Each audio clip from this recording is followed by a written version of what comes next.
What's up, A to Z Sports here live on a Friday, as Brock Kraft says in the chat. Finally, Friday. Yes, we have made it to a Friday, which means one more week of the offseason is about to be in the books.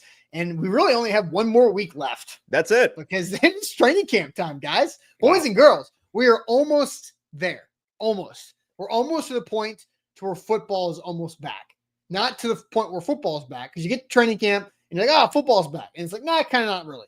But then it's almost back when it gets to preseason games. Then we get bored of that. And then it's like, okay, now football's back. So we're going to have a great show today talking about something you wrote about earlier in the week, Easton, about Jeffery Simmons, his ESPN defensive line position ranking, and why that opens up the door for a controversial conversation about the Titans' best player. So we'll get into that with a couple fast, quick-hitting questions for the chat and for Easton and I today. And then we've got your Space Jam review. This is the third of 4 movie reviews on the show for you this summer.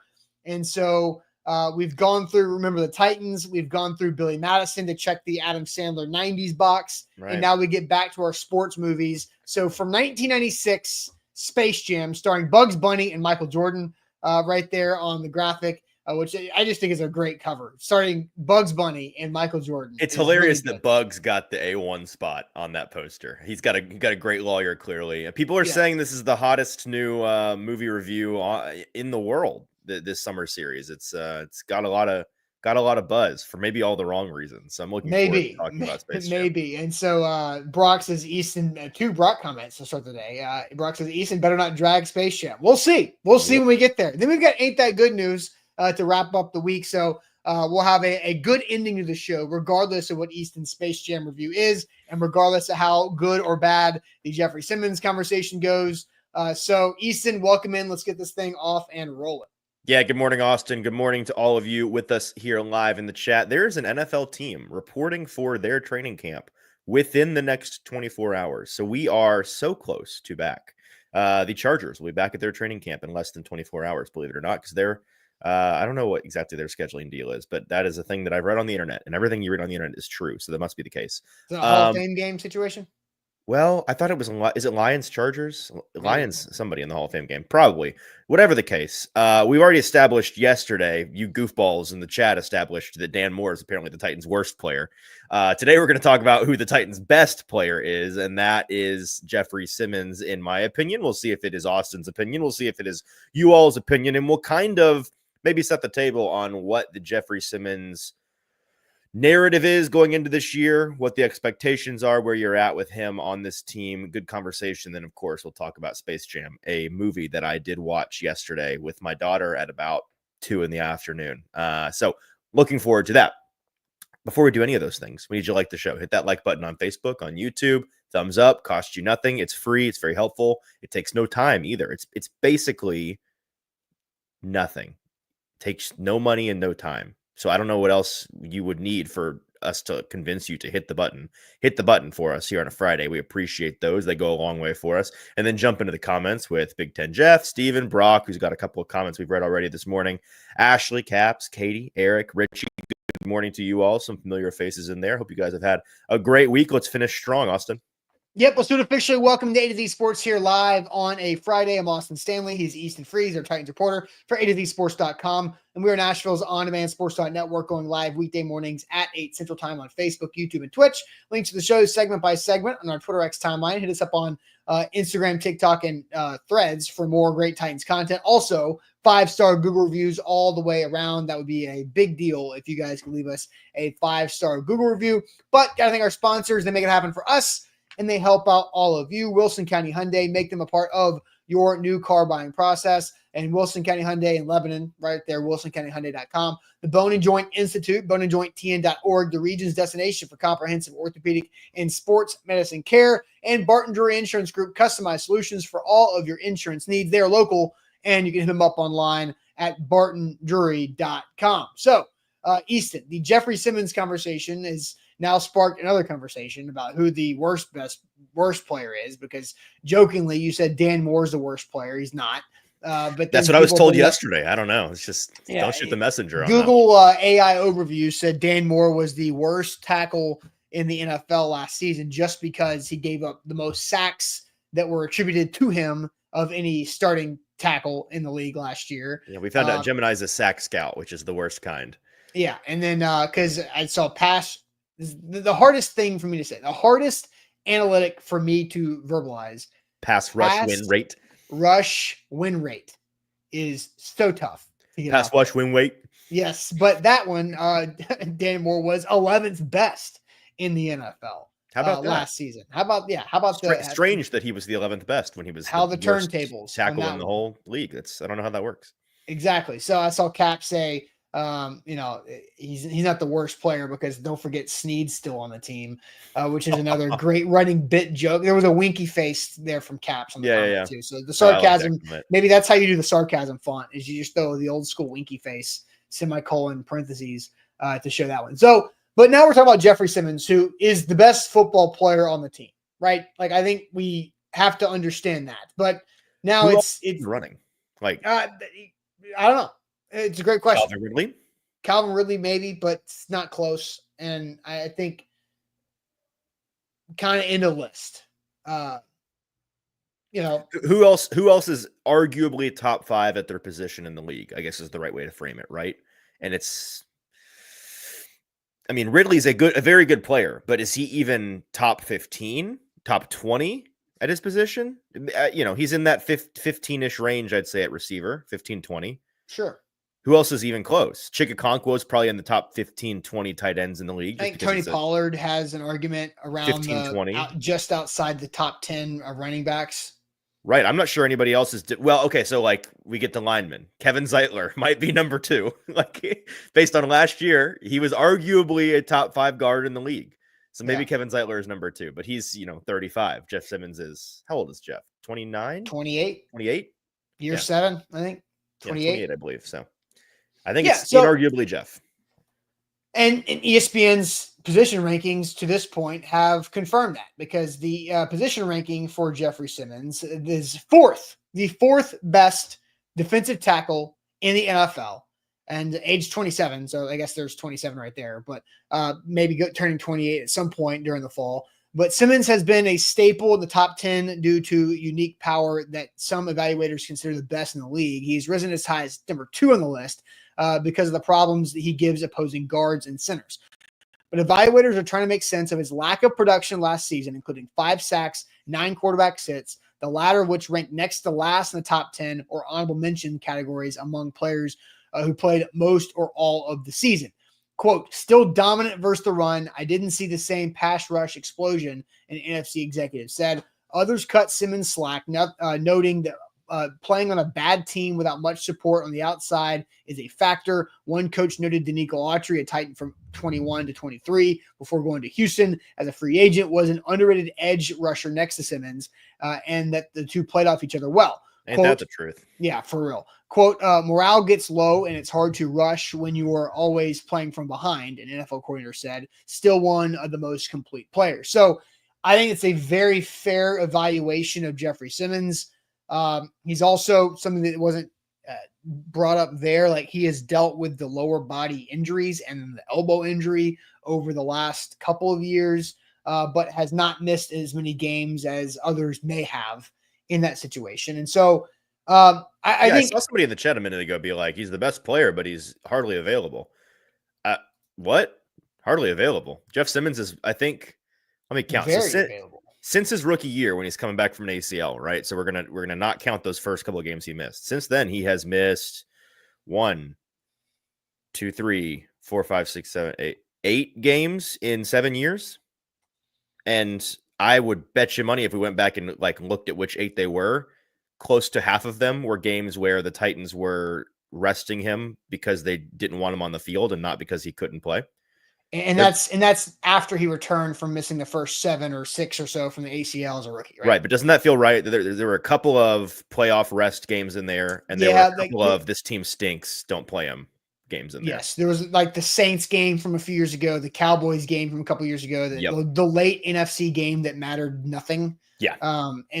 So he's been available. He's been banged up and fought through it. I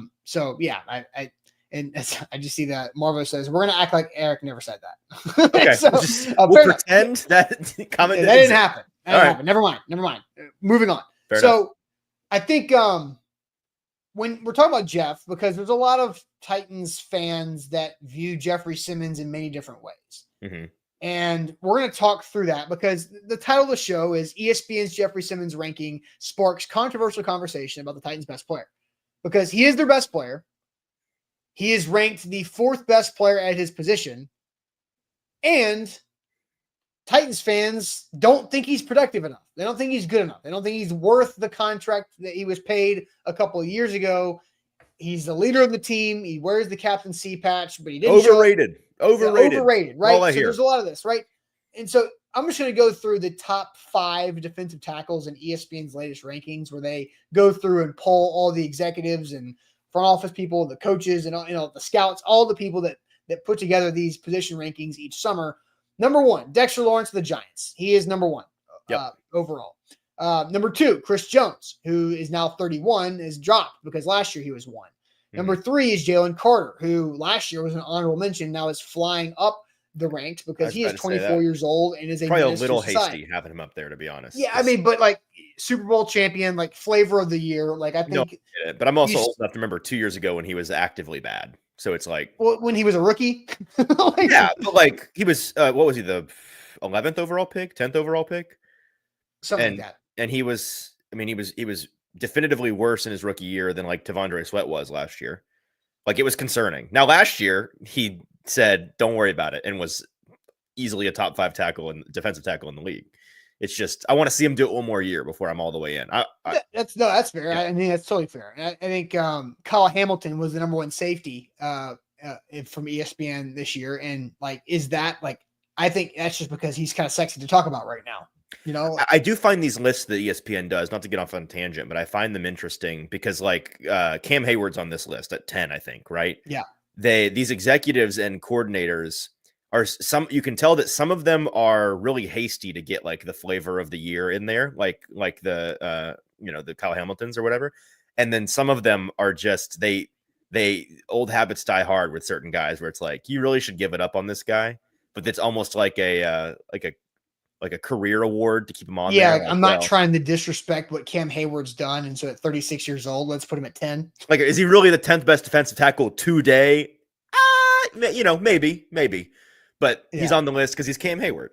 Right. He has the tiebreaker of his name and his resume versus some of the honorable mentions. So going to the top 3. So Chris Jones, number 2, behind Dexter Lawrence of the Giants, Jalen Carter of the Eagles, flies at the board to 3. Then there's Jeffery Simmons, whose last year was also 4.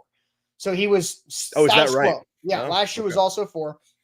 Then Quinnen Williams, who drops from 2 to 5 this year. Mm-hmm. Leonard Williams is at 6. Matabuke from the Ravens is at 7.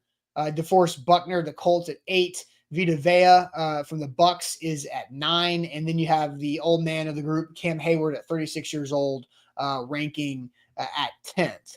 So the question we want to first ask you guys is Jeffery Simmons, are you going to buy or sell that Jeffery Simmons is a top 5 defensive lineman in the NFL? Because I just rolled through who ESPN polled, not just ESPN employees or not just Bill Barnwell or one person's opinion, but 70 people, I believe, were aggregated together to create these position rankings. And so Jeffery Simmons comes in 4th with his position ranking, behind only Dexter Lawrence, Chris Jones, and Jalen Carter. So do you buy or sell the fact that Jeffery Simmons is a top 5 defensive lineman in the NFL? So I see some comments coming in early. Mm-hmm. Easton, I will send you those comments so we can set the table on our big conversation here. Yeah, a lot of buys early. Caps and Bork, Bearded Kunu, Ira Hoshi are all buying it. Eric says he is still going to sell it, but Deborah and Richie says under Vrabel in particular he's buying. Okay, well, no longer under Vrabel. So what about now? Darius says that he is buying it. Steven says sell. Jeffrey Simmons is setting the stage for Peter Woods next year. Okay. Tall Texan says not buying it because Edge is part of the defensive line. Not sure what that means. Jeff, it's different ranking. Yeah, it's a different group. Yeah, and Edge is not. Edge is like its own thing. It's not a linebacker either. No. Ashley is buying it. Eric says sell. Best ability is availability. Eric, why are you dying on that hill? Eric's just living in his own world, man. We literally told you how many games he's missed. Cap says he thinks that 4 is exactly where he belongs. Big Ten Jeff says he's selling. Katie says that she's selling. Okay, so some sells coming in here from Chris. Scott says buy, but he's not elite at his position. Well, if you're, I think that's fair. I don't. Why? I think define elite. Like if you're top 3, top 5 at your position in the NFL, that's elite level play. It didn't have to be. It doesn't have to be. Like I think that it does. It could be. Like you could have 4 elite players at one position at one time, but you could just have 2 elite and still be it depends. It depends. I mean, it's all about how you define elite. Exactly. And that's what Scott's saying. I think it's fair to have that opinion that he is top 5, but not considered elite because there might be a gap between number 1 and number 2, and then number 3, 4, 5.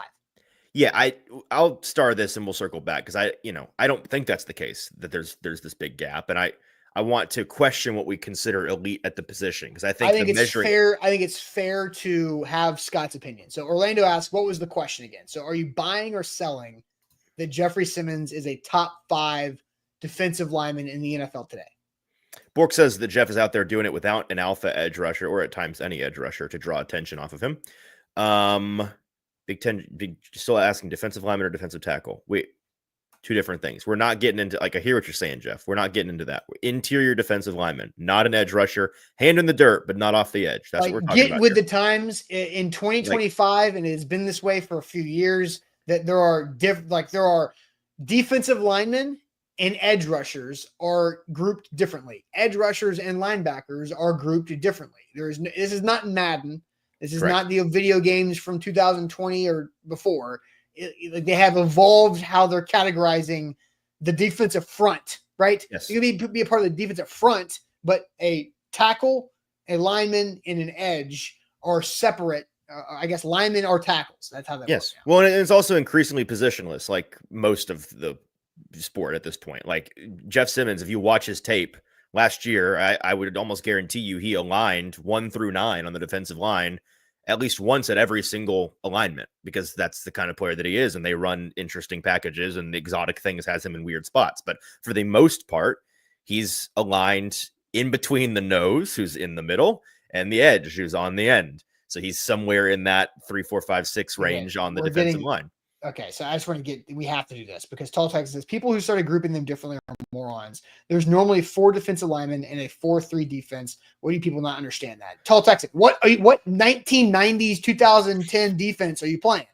Like that is so old school. That is no longer the case. This is all semantics because, like, yes, when you're talking about the defensive line, that includes the edge players, the guys that are on the line. The defensive front are your defensive tackles, your nose tackles, your edge rushers. That's the line. But as is the case on, let's say, the offensive line, guess what? There's a difference between the center and the offensive tackle. Not just in where they're aligned, not just in where they're aligned, right? Not just in where they're aligned, but more importantly, their body type, their athleticism, their skill set. And if it couldn't be any more obvious, the Jeffery Simmons, even like the Tavondre Sweat the Vita Vea nose tackles of the world, slightly different athletes, builds, and skill sets than the Arden Key edge rushers of the world. So they're not the same. They're not the same, even close to the same. Actually, they're about as different as you can be while playing in the same area of the field. Tavondre Sweat is 2 Arden Keys, people. he's 2 of them. Yeah, and so Jeff bringing up an Ohio State guy to make a point. Jack Sawyer's a defensive end, not an edge rusher. I mean, it depends in the Ohio State defense. He was, yes, and he's got a more traditional D end skill set. But Jeff. He set the edge. He wasn't like there was not another edge rusher outside of the defensive end. It's ridiculous. Well, there isn't always. But the point here is that, like, if you're trying to differentiate, unless you're talking about their role in a specific defense in a specific year, then you're probably technically wrong at some point, because these guys move around and play in like what is categorized as a D end versus an edge in different defenses on different plays changes play to play, changes team to team. It is superfluous. It is liquid. It's fluid. Yes. And so Bork says, I didn't think we would have to explain basic football this morning. Orlando said, I think for these type of arguments, the difference matters. And so what we're doing is ESPN is talking about defensive linemen. There will be an edge position ranking too. Those edge position rankings could be outside linebackers, air quote, or defensive ends, air quote, but they play the edge. Their role is to set the edge, to rush off the edge. They're edge defenders, whether their hand is in the dirt or whether they're standing on their 2 feet with their hands up. They are the edge players. They could be a defensive end or an outside linebacker by your old school term, but they're an edge player. The game has evolved in the verbiage of how we label guys and label players. So TJ Watt is an edge defender in a 4-3 base scheme, but he is hand the dirt guy. He is not a defensive lineman in the conversation that we're having today, right, where his teammate Cam Hayward, is in the conversation at number 10. TJ Watt and Cam Hayward play different positions. We understand. Well, and to that commenter's point, I think that the difference in this conversation matters. It absolutely matters, right? Because the way that they play down to down, obviously, but to our purposes here, the statistical output from a defensive lineman versus an edge rusher, what position you're playing matters a ton, right? If a defensive lineman, interior defensive lineman, finishes a year with 10 sacks, you probably had the most productive season of any defensive lineman in the league that year. Top 3, top 2, top 1. If you had 10 sacks off the edge, you had a nice year. Like you had a good, you were Harold Landry last year. Congratulations. Like, yeah. So it does matter a ton for this conversation. And they could have done this list even more detailed, right? Because like you ran through the top 10 technique. Well, right. You ran through the top 10 guys there. Yeah. There's a lot of different skill sets and body types on there. Jeffery Simmons, part of his analysis that we showed on the screen a couple minutes ago was one of, I think the last quoted scout or whoever, a coordinator, or whoever it was, pointing out rightly that Jeffery Simmons is still one of the most complete players at the position. He's very much like a, Mario all-arounder skill set. He's not a specialist in that way. He is somebody that is pretty balanced in terms of the things that defensive linemen do. A Vita Vea or a Jalen Carter are more in bring it home a little bit, the T'Vondre Sweat mold of nose tackle, big body. What makes them incredible is that they are some of the best pass rushers of that size and skill set. And so that they have more juice than the average big guy that's a nose tackle, but they still don't have the juice that a Chris Jones, he puts up near edge rushing numbers because he's such a fantastic pass rusher. He's also a good run defender because he's a future Hall of Famer. But yeah, that's what I want to, now that we've gotten through the nitty gritty of this, I want to talk about the bar that we're holding Jeffery Simmons to in terms of the elite conversation. Because I think for most of his career, we've been comparing him to a pair of Hall of Famers. And I wrote about that in my article. What is our bar? Because if your bar is Hall of Famers, then yes, you're setting yourself up for perpetual disappointment. So are you buying Jeffery Simmons as a top 5 defensive Absolutely, yes. There are some nitty-gritty arguments you could make about the 6 guys that were listed behind him in this poll. Like, well, this guy I think could be, like Quinnen Williams is number 5, right? I think that he was number 2 last year. You could argue that in any given year, he could be a slightly better pass rusher than Jeff, but I don't think that there are, you'd have to find 5 guys that are all definitively better than Jeff in any given year. And I think right now that is not possible. I think here's a quote. I'm going to read 2 quotes. Okay. One of them is about Quinnen Williams. One of them is about Jeffery Simmons. And I think I found a hole. Is this from the article? Yeah. Okay.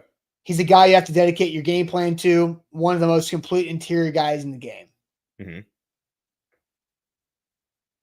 Still one of the most complete players in the game. Yeah, he is. Totally. So that's both. An NFL coordinator said that about both. The first one was Quinnen Williams. The second one was Jeffery Simmons. I didn't want to say the morale gets low. It's hard to rush when you're always playing from behind because we know that's the Titans, but because we just read it. But like literally the same. An NFL coordinator said that about both Jeffery Simmons and Quinnen Williams. If you're going to be top 5 at the position, you should be one of the most complete players in the game, right? Yeah. Unless your specialized skill set is such a unique, singular superpower. With Jalen Carter, I think this is where you kind of get in the conversation with him. Unless you are so extraordinarily good at this one thing, you need to be an all-around type of athlete at the position to be the best, right? Yeah. Like Tyreek Hill is only a top 5 wide receiver in the league for a stretch of years because of his all world, otherworldly, never seen it before ability to just run past guys and get open. Right? He's not an all around skill set player. He's not good against press off the line. He's not good in physical point of catch situations. Like he's not AJ Brown in that way. AJ Brown's a much more all around type player, but Tyreek was so incredible at the unique skill set that he had that you're like, well, you know what? It's impossible not to make him top 5. That's the exception though, not the rule. Yeah. So my answer to the question, I'm actually going to sell it because I don't think it's a definitive yes top 5. No. I think there's too much arguing that you can have. I think you can look at production, which I don't think sacks are the whole story about defensive linemen. I think that's ridiculous to feel that way. But I do think there's other ways that Jeffery Simmons has hurt his team. He's had stupid penalties way too many times on a third down stop that gave the opponent a first down.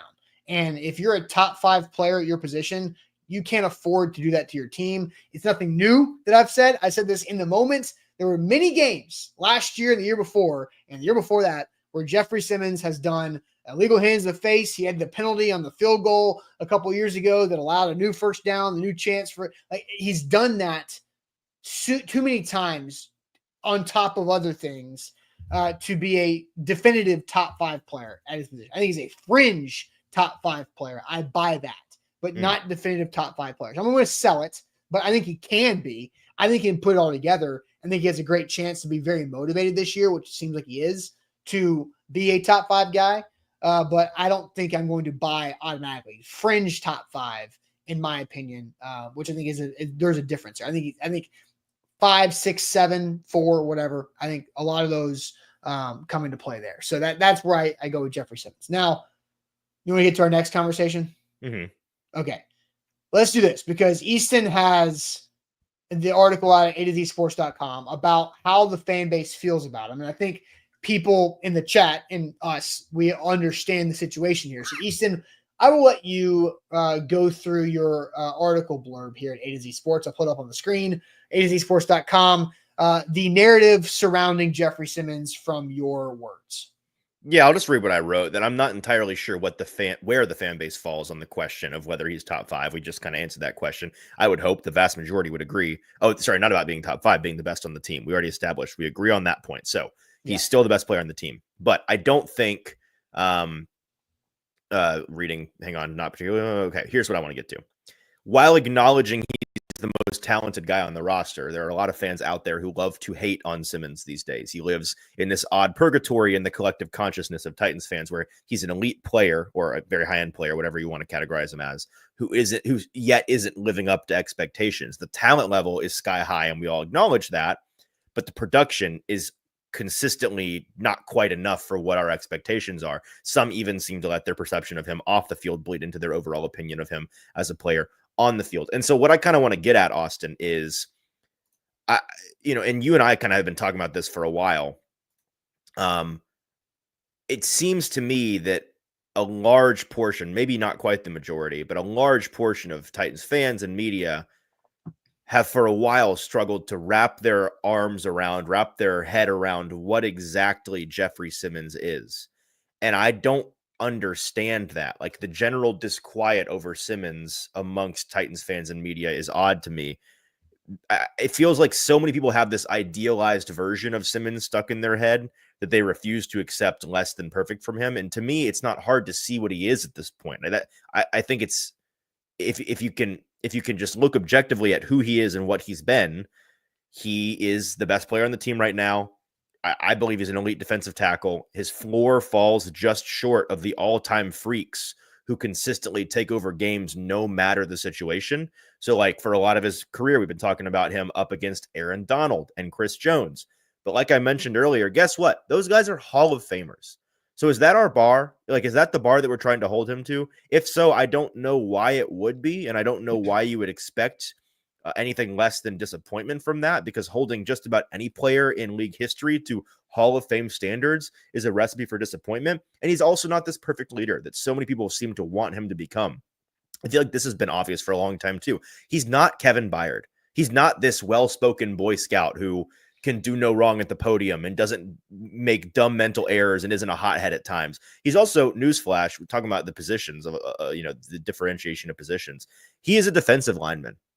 I don't know if you have ever met a defensive lineman in your life, but if you talk to anybody that's worked in or around football, they'll tell you that the position of the 25 starting positions on a team, including special teamers, that it is practically a prerequisite for you to be a crazy person, like truly weird in the head. Yeah. You got to be a little off to play defensive line. And that's not like cope or exaggeration or convenient to this argument.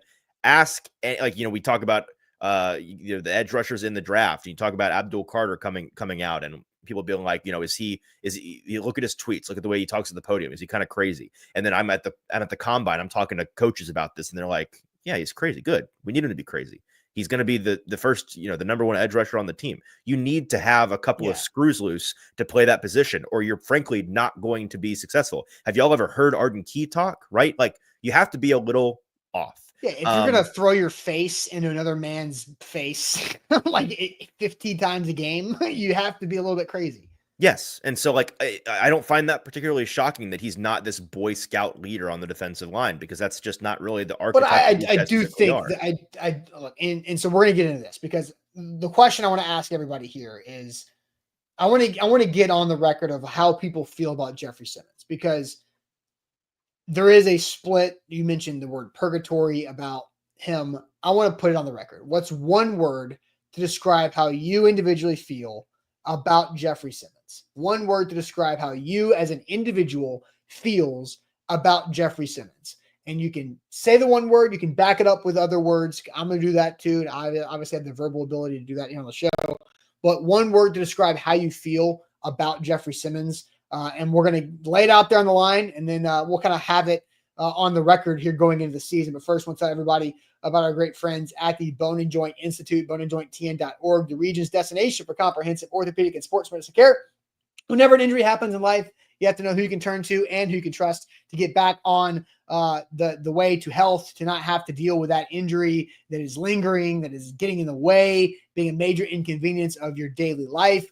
The experts in Franklin at the Bone and Joint Institute can help you out. So check them out. Book an appointment online when you need them, boneandjointtn.org.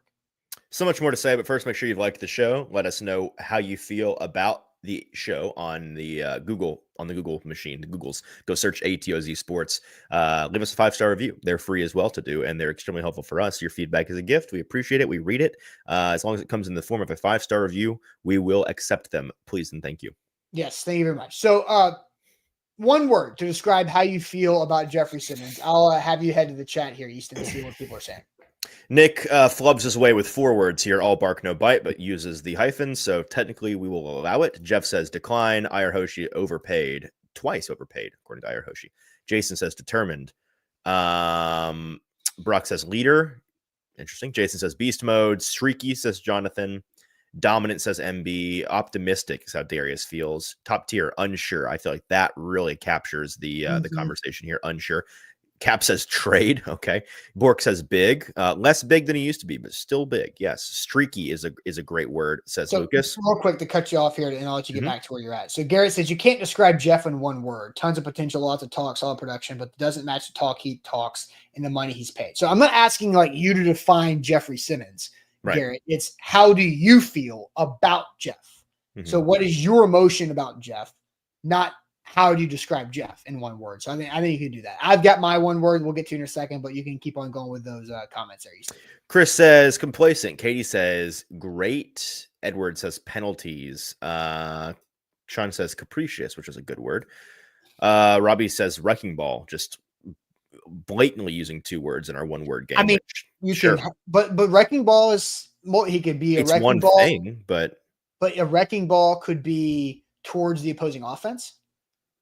A wrecking ball could be in the locker room. It's also a vague word. Yeah, you don't know what it means. It's just a versatile word.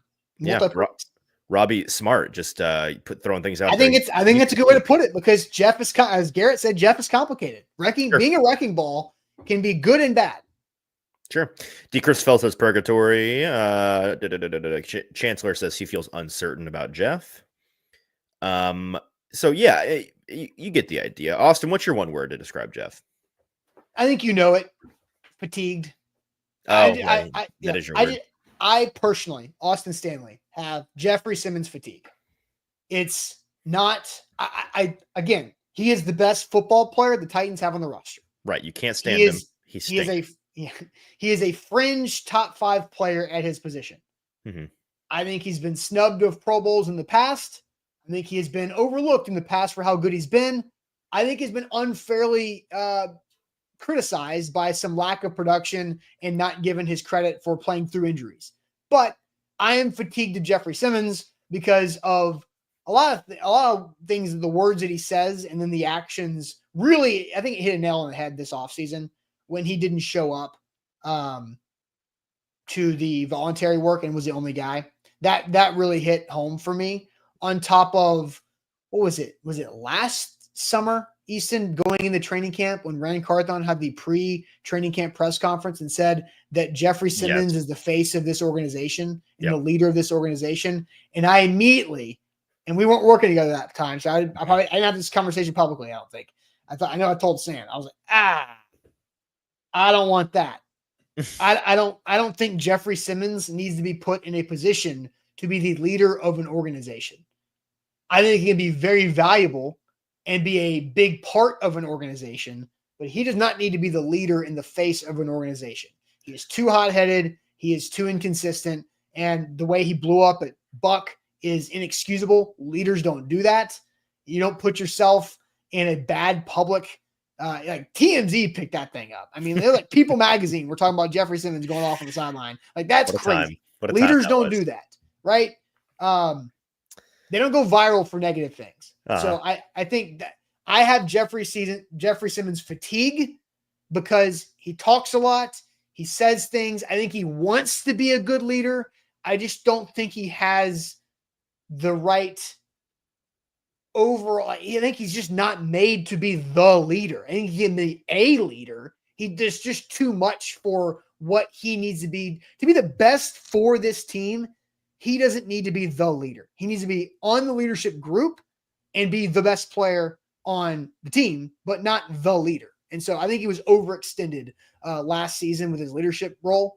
But I just have Jeffery Simmons fatigue, and that happens. Mm-hmm. I get fatigued about players and people in sports all the time because that's all I do all the time. So that's my one word on Jeffery Simmons: fatigued.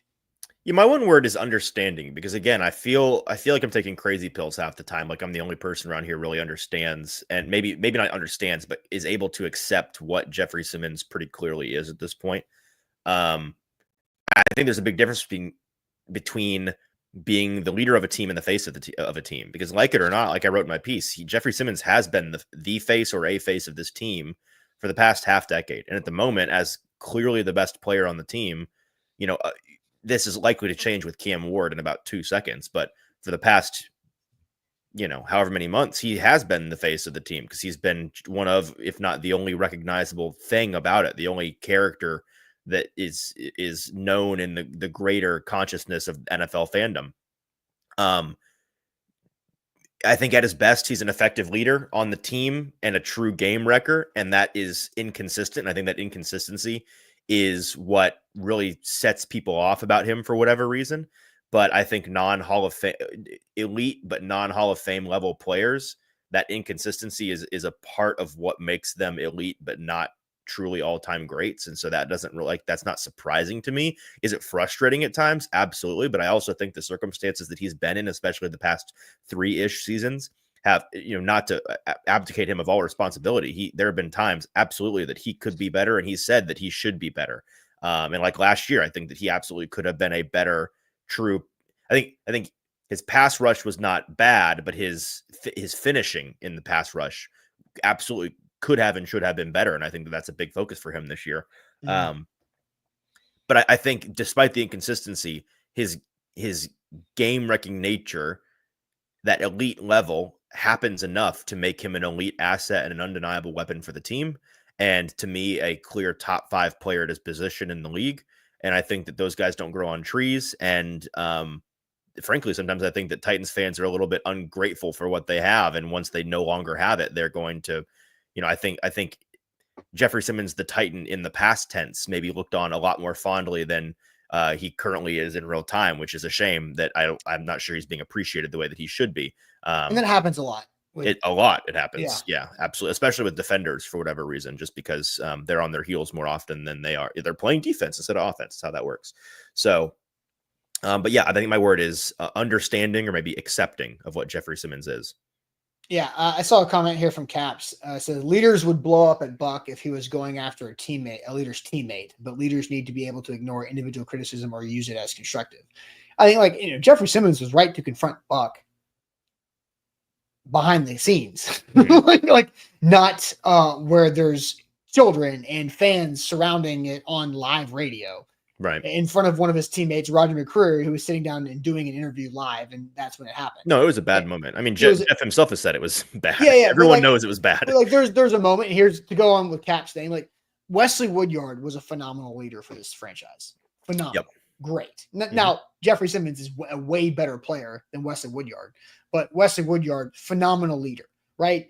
There was a moment. I'm not going to name names, but there was a moment when Wesley Woodyard came at a reporter face to face in the locker room with cameras down, no recordings, and got in that reporter's face because he was defending a teammate's name and a role and value and defending that teammate against what the reporter was saying.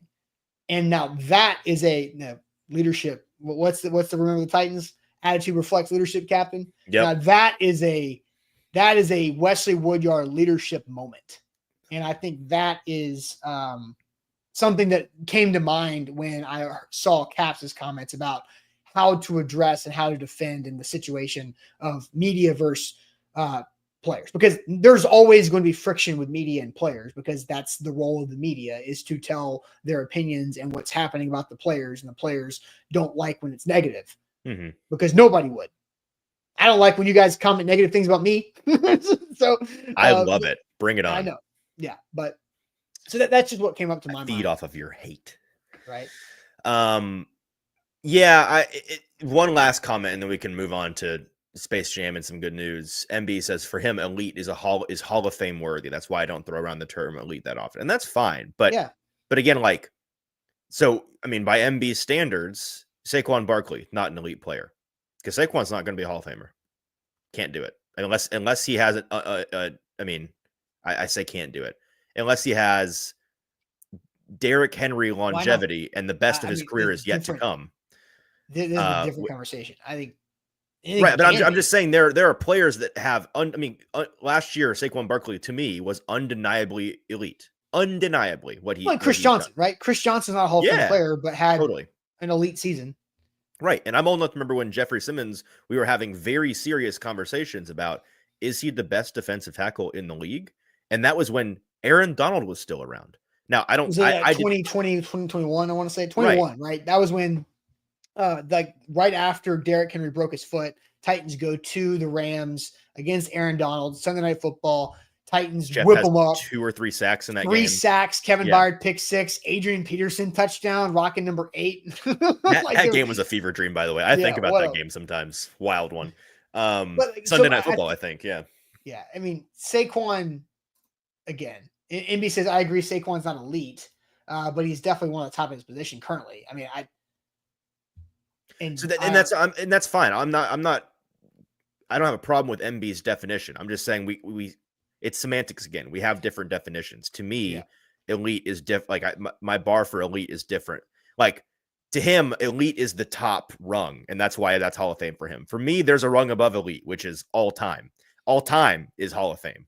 Elite can be fleeting. All time is not fleeting. Does that make sense? When you're an all-timer, for all time, you are elite. Chris Johnson had an elite season. He is not an all-time great running back. Right. You can be elite Jamal Lewis, one moment and not the next season. Right. Now, Derrick Henry is different. Derrick Henry is going to be in the Hall of Famer because he is an all-time talent and an all-time player because of how he's done it. Yep. So, anyway. Space Jam? Space Jam time. So, Easton watched Space Jam. I did. That was made in 1996. Yep. Before Easton was the thing.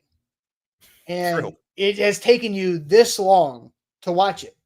and it wasn't even your idea. I had to force you to watch this. The About chat to say, I forced you to wouldn't have watch watched it this if it weren't by for having this. So this. I also need to pull up the poll of what movie Easton's going to watch next, which is between two to A And or I B. have a rooting interest. I know you do. We'll see if it goes that way. But before Easton's Space Jam review, shout out to our great friends at Barton Drury Insurance Group, customized solutions for all of your insurance needs. They're local and they're experts when it comes to the insurance game. So everybody needs coverage, right? But what type of coverage? How much? How much can you afford? And what's your needs and what you don't need? That's important. And how much do you understand your insurance policy? It's really tough because it's a lot of big words.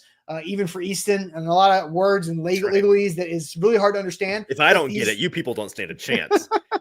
But Barton Drury, they do. That's their expertise lane, and they are here for you. They're also big sports guys as well. So make sure you check them out for whatever that is, whether it's you as an employer, business owner like Zach and I looking for health coverage and workers' comp for our company and our employees, or maybe it's just you as an individual. You need home, auto, rental, whatever it may be. They've got you covered right there at bartondrury.com.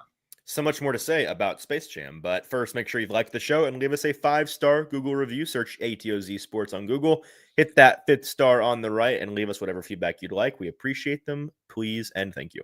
All right, Easton, Space Jam, you watched it for the first time, which is still crazy. I mean, yes.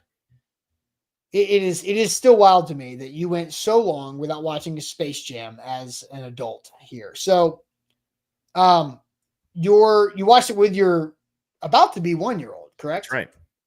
Yes, about to be shockingly few days. This month she will be 1. Right.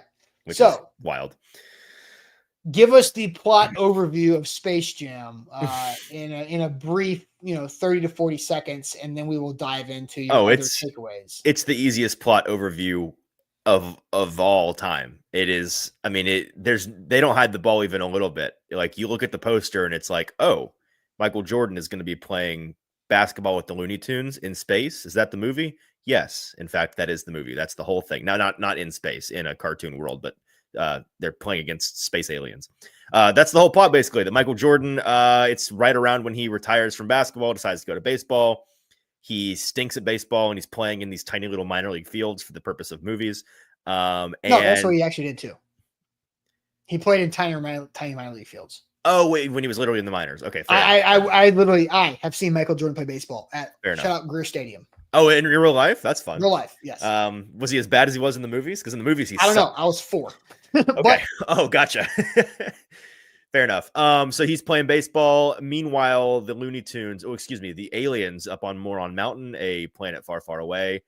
They run a theme park out there, and they need new attractions. The people, the masses, demand new attractions. And the person that runs that is a space alien whose name I've forgotten, but it's very clearly Danny DeVito's voice. And he's very mad at his little minions and tells them to go and find new attractions. They come to Earth and they try to capture Bugs Bunny because he's a entertaining guy. And they convince the aliens, all the Looney Tunes do, that they need to give them a chance to compete for their freedom instead of just kidnapping them, because that is unfair for cartoons to just kidnap them. You must make them earn their freedom. And so they decide basketball must be the best option to play against these aliens because they're short and have short arms and short legs, and they're not very athletic. Now, the aliens, in their dastardly cheating ways, go to the NBA, where there's a lot of good hoopers in the 90s, such as Charles Barkley and the like, and they go and they steal. Oh, who else? Oh, I've forgotten who else is even in it. I don't know. Charles Barkley is the only one that you remember. I mean, I recognized a lot of the guys, but like Barkley is. Whose talents did they steal, Easton? Oh, I don't know. I'm not an NBA guy in general. I'm certainly not a 90s basketball guy. I mean, I can name guys that were played in the 90s, but I don't know which ones were in the movie. You just watched it yesterday. Yeah, we're gonna get to the point that I didn't pay very close attention because it's pretty boring. Oh my gosh! But they stole a bunch of 90s Hoopers talents and became the Monstars, and then the Looney Tunes recruited Michael Jordan to help them win, and they played a basketball game, and the Looney Tunes were down, and then they weren't down, and then they won. And then the Monstars gave the talents back to the NBA players, and that's the whole thing. So let's talk about the movie. What my biggest takeaway is that you people have got to give me some better recommendations, because as we've gone through this series, the movies have gotten significantly worse with time. We talked about, out of 5 stars, I gave Remember the Titans a very solid 3.5. I thought it was again, for me, again, the bar 4 stars is an eminently rewatchable movie. Like, it's very hard for me to give you 4 stars. It's almost impossible for me to give you 5 stars. So 3.5 is a very good movie. I quite enjoyed Remember the Titans. I would rewatch Remember the Titans. Fun film. Billy Madison was 2.5 stars, so a full star teardrop. I thought that it was a perfectly average, somewhat forgettable movie. Space Jam is a 1.5 star movie. It is an actively bad movie. It is clearly a kids movie, and it's not a particularly good kids movie. That's my problem with it. I would not knock it if it was a good kids movie, and we'll talk in a minute about what makes a good kids movie. This is not one of them. Here's what Space Jam is. It is a shameless mass marketing tool and demographic hunt of a movie. It is not well shot. It is not well written. It is not particularly entertaining. It is exclusively for children who have no taste and just like, cartoon characters. The Looney Tunes and Michael Jordan. But hang on. So when we went into this 2 weeks ago, when you guys assigned me this movie, if you remember, I was like, oh, I'm sure I'll like this one. Like, this is the movie that you have assigned me of the 3 that I was the most confident going in that I was going to have a good time, because I love the Looney Tunes. Classic Looney Tunes gags, bits, stories, fantastic. Some of the best, the most entertaining animation ever created. The reason why I was so disappointed is because the Looney Tunes are in this, but the heart of what makes Looney Tunes doesn't exist. Like, they don't do any of the things. It's all contrived corporate nonsense from the Looney Tunes. They allude to some of their classic bits, but none of it is creative or entertaining or has heart in the way that actual Looney Tunes do. It is a clear money grab by Warner Brothers, which, fine, get your money up, whatever. But it's a vanity project for Michael Jordan. It's a money grab from Warner Brothers, and it's for people that are kids who have no taste and just like to see the cartoons on the screen. But even then, they're not actually learning anything. It's not edifying. There's no lessons. It's not good. It's like there's no actual. It's empty calories Looney Tunes, so not even the good kind of Looney Tunes. And then the other demographic Looney Tunes have calories. It is what is the Looney Tunes educational level? It's clever. It teaches you story. It teaches you a story and a conflict resolution and a climax, and they're well written stories. They're well written, clever bits. None of that was in this for the Looney Tunes. Again, watch this version of the Looney Tunes and then go watch all-time classic Looney Tunes episodes, and they don't even closely resemble each other, not even a little bit. The other demographic that this is for, and this is the demographic hunt of it all, is for people that just love 90s hoops, and it's like the ultimate fan, which is fine. If you love it because you just love seeing these guys that you know as athletes having to act and not being super good at it, haha, look at Charles Barkley trying to act in a movie or whatever, which Charles was actually fine. And Michael was one note. Michael, I was expecting Michael to be an unbearably bad actor.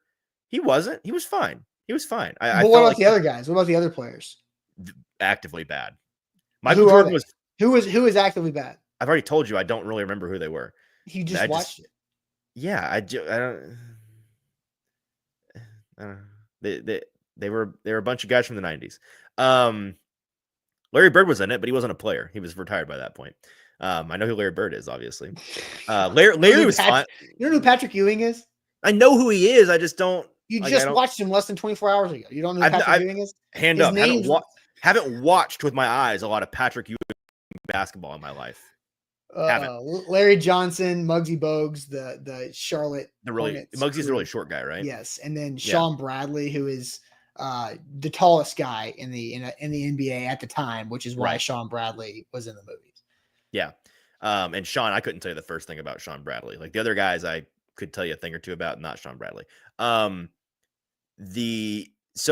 They were all actively terrible and not easy to watch. But yeah, I'm convinced that all of you that love Space Jam actually love to talk about it. You don't actually love the movie, whether you realize it or not. If you went back and watched it, now, you'd be like, oh, this is a bad movie. Because while it is fan service, that for the fans of that demographic, I'm sure you enjoy it because of you're going to enjoy whatever these guys are in. It's not, as somebody that's not in that very specific target demo, you can watch it and very clearly understand that it's not a good movie. There is no semblance of a plot. It is clearly a vanity project and a money grab. It's not clever. It's not funny. It's not interesting. It's easily the worst of the 3 movies I've watched. Easily. But because it was for children. Like it was like a, yes, like, again, but there are plenty of very good children's movies that are not empty calories. They're redeeming in some way. They're entertaining to adults. Like we talked yesterday privately in the chat, you and I, like, think of the best kids movies you ever watched. They're still great as adults because sometimes they have like hidden plots that are adult for humor adults, and stuff like that. Yeah, adult humor. Sometimes just the heart of the story gets you. Like it's entertaining because it is a good story. There's good dialogue. It's got funny bits. It's got good music, like whatever it is. There are plenty of all the classic Disney Pixar movies. You think about some like more common recent ones like Shrek, for example, a lot of the DreamWorks stuff, Despicable Me, like all of these classic kids movies that as an adult, you're still like, that's a really good movie. Space Jam is not one of them. It's not. You just all remember how you felt when you were, I mean, how old were you when you watched this movie the first time? 6 7? when it 6? came out. Yeah, as a 6-year-old, you probably thought it was fun because you're like, oh, it's funny and Michael Jordan. I know those guys. I'm a Michael Jordan child. Like sure, that was my guy. I liked MJ more than I liked Bugs at the time. So I think it's, I said this in the text with you and Ryan yesterday that you were never a child. Like somebody said on the comments that you were the kid. True. You were the kid that liked homework and reminded the teacher about the homework that she forgot. No. Yes, that's how you come across. There are definitely movies from my childhood that I would tell you are good. That if you went and watched them, it'd be the same thing. I'm sure that there are bad movies that in my head I like. That's not true.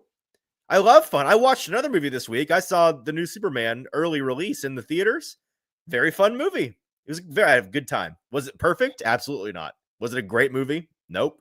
Was it fun? Toby says using Oscars criteria on Space Jam, it's not a cinematic masterpiece. I'm not asking. I'm asking for I'm asking for a good story with any amount of plot, with any amount of redeeming humor or interesting things going on. Like for example, Despicable Me, not exactly an Oscar-worthy film, but is it an entertaining, good kids movie? I love Absolutely. That movie. Yes. I love that movie. It's great. But like that's a great kids movie. Orlando. Yeah, because it was like made 20 years after after Space Jam. Like Aladdin was made around the same time as Space Jam. Great kids movie. Fantastic as an adult. Aladdin is like a Disney classic, man. This was a new story. Aladdin was new at the time. It wasn't like we had some like Aladdin lore floating around forever and always. That was an original tale as well. Like they were groundbreaking here. Taking current pop culture and bringing kids Looney Tunes into the same thing was great. Right. Great as a mass marketing tool and a demographic fan service. As fan service, it was fun. I'm sure it was fun. If you're a big, but surely you can understand. Like if they had, I'm trying to think of something that you're straight up not a fan. If they had made something along these lines today with like Tiger Woods and Rory McIlroy or something like LeBron James in Space Jam 2. Well, and I hear that one is somehow worse, which is astonishing. Absolutely. And I'm not going to watch it because I'm not going to let that ruin Space Jam for me. Because this won't surprise you that I'll never watch that one. No. But yeah, it's somebody. Okay. So here, like Ace Ventura, Pet Detective. I don't know if that was roughly the same time or not. That's a fun movie because it's funny. It's funny as heck. That's a funny movie. They're different categories. I know, but Ventura is not a kid's movie. So what is a redeeming quality of Space Jam other than like remove yourself from being just a big fan of Michael Jordan. Okay, let's pretend you're me and it's like Michael Jordan. You understand that he's a GOAT or whatever. He's incredible, but you don't have any personal affect towards that person. What other than that makes it a good movie? The main character. You can't if you take away any main character from movies, say, well, what's the point? No, but okay, but I'm saying make the main character an all-time celebrity that you don't actually have any particular love for. Like, what if they had made this movie? So, like, what if you were my age and they had made this movie with Kareem Abdul-Jabbar? Like, would you feel the same way about it? No. I mean, have you seen Shazam? The old one or the new one? I've seen neither, but I'm just curious. The which one one with you're referring Shaq to. as a genie? No, I know of it, but no. Oh, you're talking about the Shaq. Oh, I was thinking about the Superman movie. Shaq is a genie. Yeah, I have seen No, like Kazam. pictures and stuff of it. I messed it up. Kazam. Oh, Kazam. Okay. Yeah, no, I've not seen it. No. Oh man, that's another good one. Shaq is a genie. Great Yeah. one. Oh, I mean, yeah. Shaq might at least be funny in that one. Michael was just dry Michael in this one. Well, Shaq and MJ are completely different personalities. Absolutely. I know, but I'm talking about just think entertainment factor. There's nothing about this movie that's entertaining. And I thought going in that the Looney Tunes would make it entertaining because the Looney Tunes bring the gags and the fun and the clever bits. It was they just didn't. like They didn't. hmm. They took all of the heart out of Looney Tunes and then put them in this movie. It was frankly a tragedy.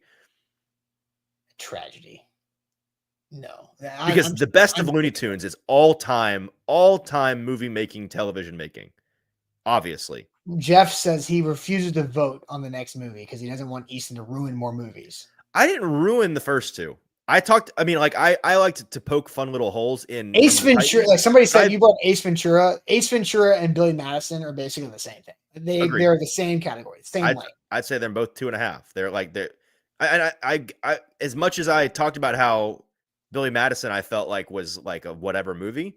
I definitely acknowledged in my review that there were a lot of just really funny moments. We talked through a lot of them.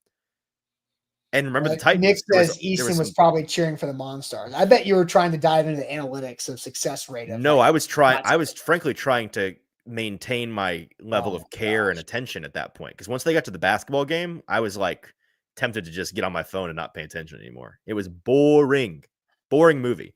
Now when they made those jerseys, the Toon Squad jerseys, they had to know that those were going to go quadruple platinum. Oh, huge! Had to know because they did a good job with them too. Now I will say, like, I saw those jerseys and I was like, yeah, I've seen a lot of those. They're awesome. Forget the jersey, man. Get me the Toon Squad tracksuit. The goofy sidekick to Jordan, the curly headed guy, the manager. He came out of the tunnel in the Toon Squad tracksuit, and I was like, that's hot. I need one of those. Yeah, but you can't have it. I don't want it. No, you're not allowed to. I'm just saying it's a good look. You're banned from having any Space Jam memorabilia. Fine by me. Fine by me. Do I even want to ask you questions? Like, I don't even know if I want to ask you, like, who's your favorite character? Who's your favorite sportcast? What was your favorite movie? What, like, I don't even want to ask you anything because I didn't have a favorite moment. Definitely didn't have a favorite movie. There were not any moments worthy of being favorite moments. My favorite character, probably Bugs Bunny, because he was the closest to an interesting thing in the movie. Not Bill Murray. I mean, Bill just like being there with a couple bits is like, it's very random, but it's perfect. Bill Murray. It's great. Yeah. I there was one moment in the movie where somebody asked him something along the lines of like, why are you here? And he's like, the producer's a friend of mine, which I think was just him being honest. Like, and that's the only reason he was. See, that's funny. That's the adult humor within the Bill Murray made like 3 jokes that were somewhat humorous in the whole movie. 90 minutes of runtime, 3 good jokes. Crazy. All right. And by the way, on your worksheet, the one question I will answer about which Titans player is this movie, very easy. Any of the Elephant Graveyard Titans players that we like to talk about, got where they come to die, like Titans Andre Johnson, Titans Randy Moss, Titans Julio Jones. That's what this movie is. Like, everybody loves the idea of them. Incredible nostalgia, but in practice, actively bad. Sorry. I hope that you guys finish with this 4th movie. I hope that it is actually entertaining, because I'm tired of watching the bad movies you're making me watch. That's not. We have Hardball and Major Leagues out there. You've only given me one truly bad movie to watch. You give me one good movie and one fine movie and one bad movie. So let's finish with a good movie. What are the options? Hardball or Major League. Hardball has a 55-45 lead. Okay, well, hey, before we finish, it's close. Hang on, before we finish, I need to let people know that I would like to watch. It's Major League, right? Major League is Dawn Davenport's suggestion. She has convinced me that I need to watch Major Hardball, League. but Hardball is the one that's going to make you cry. They seem very different. One is very funny and one is very not. And I doubt that Hardball makes me cry. That's why I think you have to watch Hardball. Because if you watch Hardball and you don't have emotion, then we know everything we need to know about you. Okay.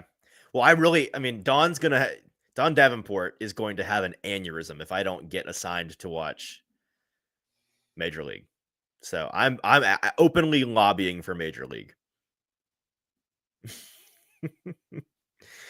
I cry when there's actual reason for emotion. And if you watch Hardball and you are you people claiming that you okay? Yeah, fine. Hardball, man, I can't even think about that scene.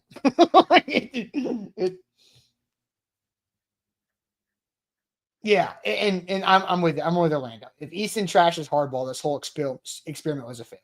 By the way, you guys are giving me a hard time for thinking that Space Jam is bad. You know who else thinks Space Jam is bad? What, Rotten Tomatoes or something stupid? Yeah, masses on the internet. Who cares? The internet people. Okay, but even the fans of this movie, like the non-critics watching this movie, gave it like a 62, and the critics gave it like a 40. Yeah, because it's a cartoon movie with Michael Jordan and the Looney Tunes. A 62 is a fine grade. No, but usually with cult classics like this, it's like the critics gave it like a 45 and the fans give it an 89 because the fans just love it because it's fan service. This is a blatantly fan service movie, and the fans still think it's not great. It's not a good movie. I just had a realization. You're not on the show next Friday. Yeah, I thought about that last night, but we need to find a way. Maybe we can. I don't know. Maybe I'd pop in for the end of the show to talk about the movie. No, get the hell out of here. Well, actually, that would be fun with Ryan because we'll think about that. We'll get the review in somehow, some way. Whether we do it Tuesday or whether we do it Friday, and you pop in from. Yeah, I might can just watch it this weekend, and then we can do it Tuesday. People are asking, has Easton ever watched The Sandlot? Yes, I've watched The Sandlot. I know our host, she asked at the top, have I seen Ace Ventura? Yes. It's been a long time, but yes. Have I seen Anchorman? Of course. Love Anchorman. The Mask, also very, very good. Seen that one, but it's been a while. All right, so Hardball is pulling away with well, it was 61, now it's 59. Oh no, Dawn is going to be devastated. I might have to on my own time watch Major League and then go on 3HL to talk about it with Dawn. I think that would be. I'm ending the poll now. So Hardball is the official answer. Hardball is the next movie, which I honestly might watch Hardball leading up to this too because I haven't seen it in a long time. 2001 sports drama. Don't read too much into it. I'm not reading. I'm looking to see how it's rated compared to the other movies we watch. Oh, it's a Keanu Reeves movie. Okay, I love you Keanu. That. I forgot. I guess I don't remember you telling me that. All right, we have to end this nonsense with good news. Okay. All right, time for good news. If you got good news, share in the chat. We'll get to it. Here we go.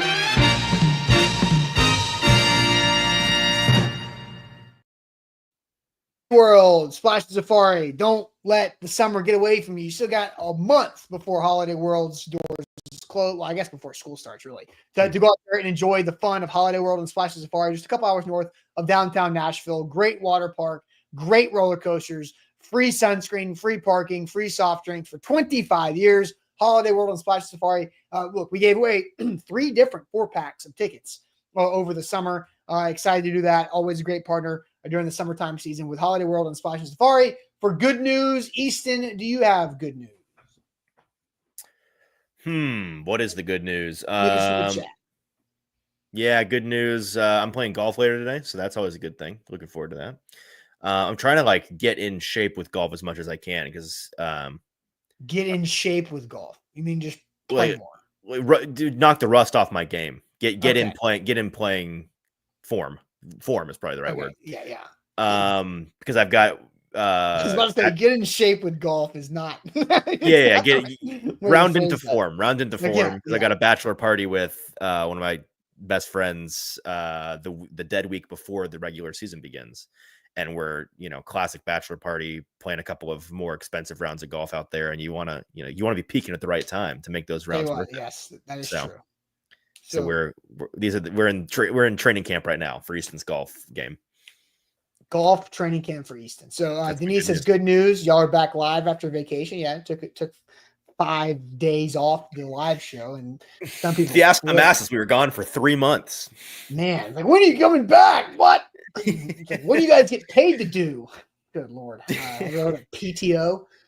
Lucas says, good news. My wife is almost 5 months pregnant. I felt the baby kick for the first time last night. Sweet. Nice. That's awesome. Zachary Goodman says, good news. Bathroom remodel is almost finished. I'm sure that's will be a relief when ready.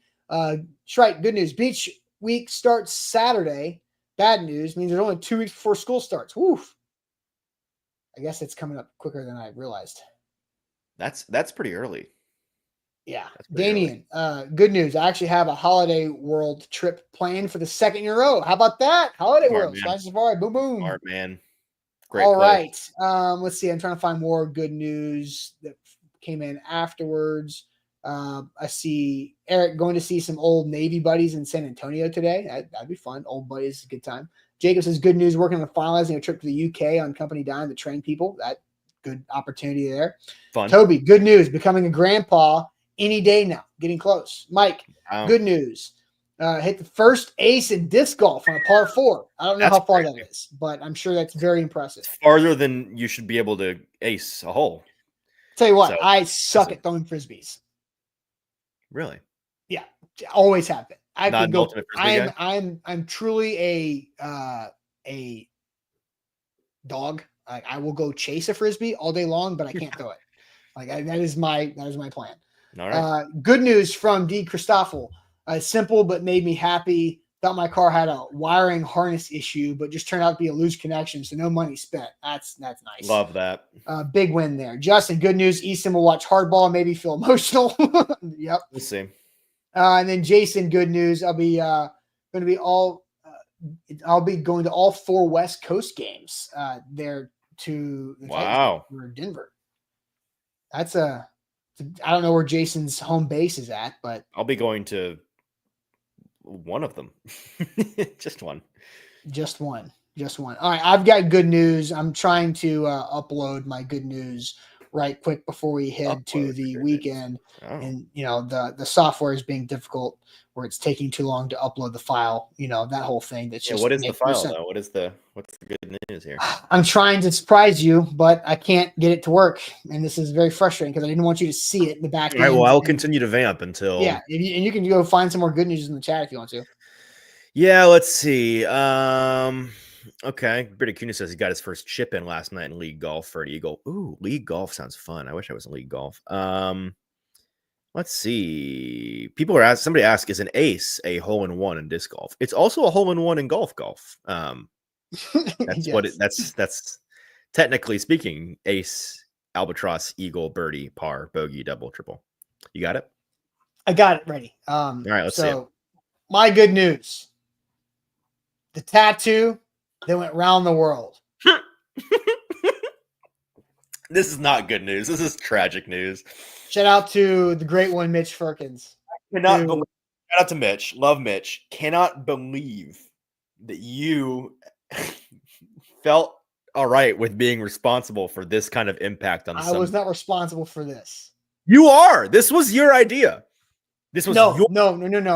This was not my idea. If you zoom in far enough, on his skin it says by Austin Stanley. I had influence in this tattoo, but it was not my idea. So Mitch, it sounds like it was though. Re-explain the story because I think it was your idea. No, it was not my idea. Mitch DM'd me, says, I'm going to get a Cam Ward tattoo. I'm like, awesome, man. What's it going to be? Where's it going to go? And it was going to be a portrait of Cam Ward's face. Right. Bad idea. And then he came back and said, yeah. And I was like, that's probably not a good idea. And then he came back and said, it's not going to happen. Like, something happened with the tattoo artist. I was like, oh, well, you should just do the Cam Ward emojis as a tattoo, which the emojis by themselves. With the artist, I think what happened is he showed him the thing and had the same reaction we did. Like, this is a bad idea. I'm not doing this. If the emojis were the tattoo itself, it'd be kind of cool. No, it wouldn't. But a grown man shouldn't put emojis on their body. I'm sorry. Don't put emojis on your body. But this is Mitch Firkins. This is on his brand. I know. But I think you have to understand Mitch. The game here is that he was going to put the portrait of Cam Ward on his body. And I said, well, you should do the celebration emojis. That could be kind of fun. Right. Because that's like that's like an inside joke inside baseball of Titans and Cam Ward is the emoji combination. Because if Cam Ward works out, that emoji is going to be tweeted out by the Titans official accounts and Instagram and Facebook and we're TikTok. We're going to get so tired of it. Yes. Nonstop. Yeah. So in review, it was your idea. No, the spelling of the name with the emojis mixed in was not my idea at all. Okay. Well, the worst part of it, the emojis, an Austin Stanley exclusive. But hey,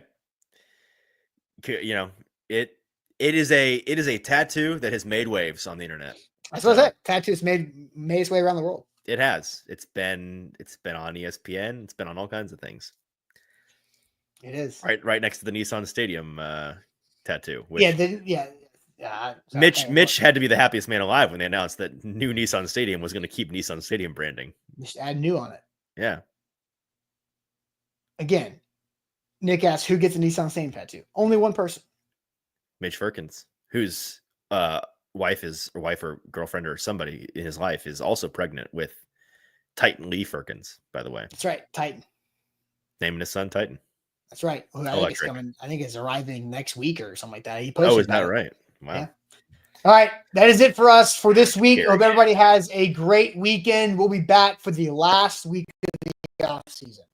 That feels good. Does feel good. The last week of the off season is upon us. So hope everybody has a great weekend. We'll catch you guys on Monday. Make sure you hit that like button, like the show. And we'll see you guys on Monday. Appreciate it as always.